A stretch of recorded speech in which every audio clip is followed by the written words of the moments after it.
So today's video is going to be about how to fix Android display showing wrong colors on Samsung Galaxy.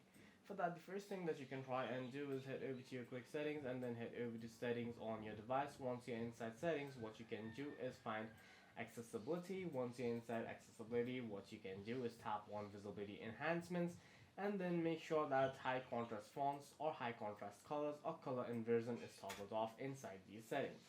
The other thing that you must do is make sure that eye comfort shield is also turned off, as it also changes the color on your device. The other thing that you can do is head over to your quick settings on your device, tap on your power icon, restart your device, and if the issue still persists, what you can do is head over to settings on your device again.